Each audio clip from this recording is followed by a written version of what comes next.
Greg Archer here in front of the MGM Grand, heading to the Ka Theater. Ka is a mind-bending show. The good news is we get to go behind the scenes to find out how this intricate show really works.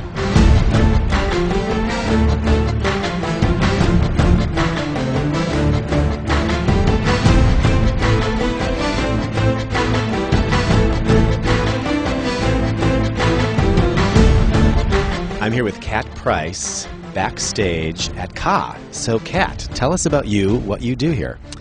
I am the makeup supervisor for the resident shows in Las Vegas. There are 7 of them, and that means we have about 500 performers. We teach all of our performers how to apply their own makeup on a nightly basis. It's quite a challenge because 75% of our performers come to us as elite athletes, which means they've spent their lives learning how to do everything as acrobats with their large muscle groups and with their wrist locked. So when you go from this to the nuance of this, they have to learn a whole new skill set. You're going to teach me to make up my face, right? Like a Ka performer. I am. You're going to have a new adventure. Great. Should I be scared? Absolutely not.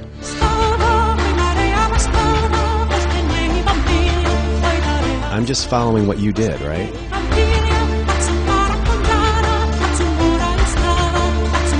I give myself maybe a C.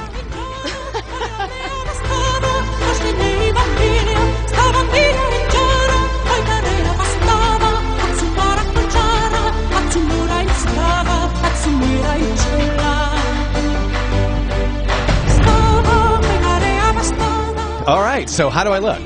I think you look fantastic. You did a good job. You have good hands. Yeah, I'm a good student, you think? Absolutely. You're a great teacher. This is fantastic. I'm going to wear this all day. This is a new me. I'm very excited about that. Yeah. She did this side, right? She caught me. You can tell. My name is Marie-Hélène Gagnon. I'm the artistic director here on Ka. I've been with Cirque for 10 years, and it's my 3rd show I'm taking care of.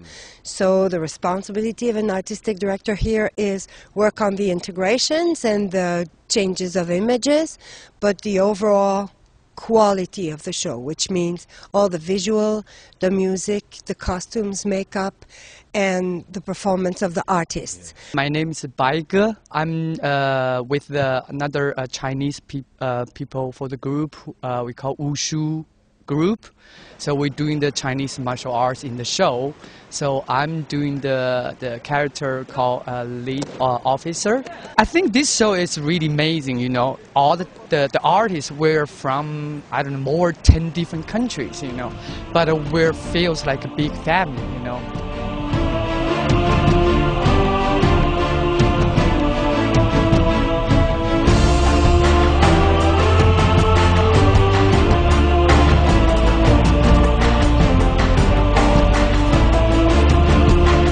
These people do amazing things, so how do you coach them and guide them to do these phenomenal acts? I'm just sort of blown away by it. It's kind of different for every artist. Each artist has their own kind of like particular way of looking at things, and I suppose it's more about being a good coaching department to be able to actually bring the best out of each person. A huge part of their training is about acclimatization to the environment, in the same way that if you were going to climb Mount Everest, you would have to do it incrementally. Yeah. It's the same thing here. My name's Keith Wright. I'm the operations production manager here at Ka. That basically means that I'm in charge of all the technical elements of the show, oversee the crew, and make sure that we have this big beast moving every day. This is one of our seats. The reason that I have this turned around is we have 2 speakers built into every seat. That being the case, we have a little over 4,000 speakers in the show. We have about 3,600 lighting fixtures in the show. We have almost 200 technicians in the show, so we're the largest of any Cirque show, and we're the largest of any fixed production show that I've ever even heard of, much less been involved with. We operate on 9 different floors for the show. We have 2 basements, we have 2 pit levels, we have 2 grid levels, we have stage level 3 and 4. Every one of our technicians has to go through a fall protection class before they're ever assigned a harness. Anytime the technicians get within 6 feet of an open fall hazard, they have to be in some form of a harness and fall protection. It's a pretty big deal here. Tell us about this amazing stage. What is it called again, and how does it work? Because it's amazing. We call it the tatami deck. I also call it the world's largest kitchen drawer. The actual stage surface is 30 feet by 30 feet. It travels in and out about 47 feet. The stage itself weighs 75,000 pounds, and it turns into a performance space. So again, the performance space is brought to the audience. In addition to this kitchen drawer, you have this other stage somewhere hidden underneath there. That we call the Sandcliffe deck. The reason we call it Sandcliffe deck, the first time you see it, it looks like a beach scene. Yeah. Next time you see it, it looks like a cliff. So Sandcliffe deck, perfect. It's 25 by 50 feet. It's 6 feet thick. It travels up and down 65 feet, tilts and spins. If you took a 2,100 square foot two-story house, they could go up and down 65 feet, tilt and spin. That's what that deck stage is. Same footprint, roughly the same weight. We tend to play with the audience's perspective and their relationship to the performance space. Not just the performers within the space, but the space itself.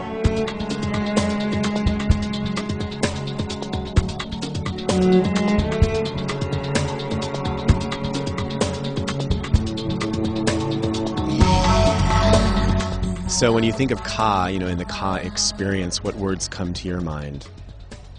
Cool. Fire, thrilling, kabuki. When you come into the theater and you start watching the show, you feel like you're watching it's a movie. It's a lot of technique. You feel like, oh my God, this is on stage? This is a real thing, I think that when the show opened, the first thing that people were impressed about was, of course, the enormous technical display. But because there is this lovely little story about the two twins from the imperial family that lose each other, will find each other, there's images that are very moving and tiny within this enormous universe. Even though we have a huge amount of technology here, it's all in support of the art. Every time a person sits in an audience anywhere in the world, they are a little 4-year-old who wants his bedtime story. What I like is for people to leave the house having had their turn, having had their bedtime story.